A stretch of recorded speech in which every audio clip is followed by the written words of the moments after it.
আসসালামু আলাইকুম। আশা করি আল্লাহর রহমতে আপনারা সবাই ভালো আছেন। আজকে নিয়ে আসছি আপনাদের মাঝে একটি ঘাস কাটা মেশিন, যা অনেক পুরাতন মেশিন। পড়ে থাকতে থাকতে নষ্ট হয়ে গেছে, প্রায় জং ধরে গেছে। এটা মেরামত কিভাবে করে বা ব্লেড কিভাবে খুলে ফের আবার মেরামত করে ব্লেডটা সেট করে আপনাদের সেইগুলো দেখাবো। আপনারা সবাই মনোযোগ সহকারে দেখবেন। দেখছেন আমাদের আক্তার ভাই অলরেডি খোলা শুরু করে দিয়েছে। নাটগুলো দু একটা পেঁয়াজ কেটে গেছে, কারণ অনেক দিন যাবৎ নাটগুলো জং ধরে পড়ে আসছিল। দেখছেন তো মেশিনের অবস্থা কি, কালার মালা সব উঠে গেছে। আশা করি সব কিছুই খুলে ফেলানোর পরে আমরা পরিষ্কার করে রং টং করে আবার নতুন করতে পারবো। যাই হোক, একটা ভাইয়ের বাড়িতে এটা ছিল। আপনারা হয়তো জানেন যে যেগুলোর কামাই খাতে হয় সেগুলোর যত্ন করতে হয়। হয়তো ভাই কামাই খেয়ে গেছে কিন্তু তাকে খাওয়ায় নাই। যাই হোক, খাওয়াক বা না খাওয়াক সেটা আমাদের দেখে লাভ নাই। আমাদের কাজ হলো মেরামত করা বা নতুন মেশিন তৈরি করা বা নতুন মেশিন সেল দেওয়া। তাই আমাদের কাছে দিয়ে গেছে ভাইটা। যাই হোক, এটা আমরা মেরামত করে তাকে আবার রেডি করে দিতে হবে।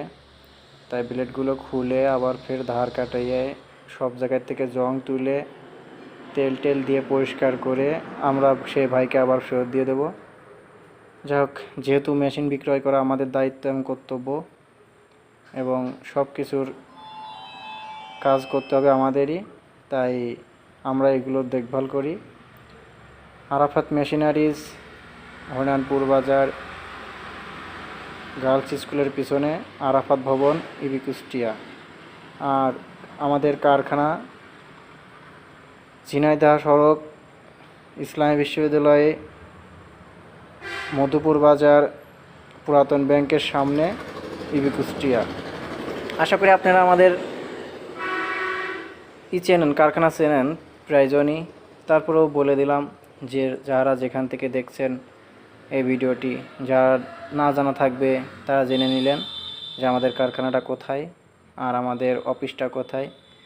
যাই হোক, আপনারা দেখছেন এখানে সব কিছু খুলে রাখা হয়েছে অতি যত্ন সহকারে, যাতে কোনোগুলো হারিয়ে না যায়।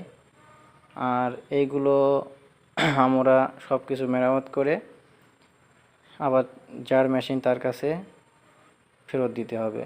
যাই হোক, আমাদের প্রায় ব্লেড লাগানো কমপ্লিট হয়ে যাচ্ছে। জং টং তুলে মরিচা দেখছেন তো, ঘষে একদম ক্লিয়ার হয়ে গেছে। এখন মেশিনটা মনে হচ্ছে আবার নতুন যুগ ফিরে পেয়েছে। যাই হোক, আপনারা সবাই ভালো থাকবেন, দোয়া করবেন। খোদা হাফেজ।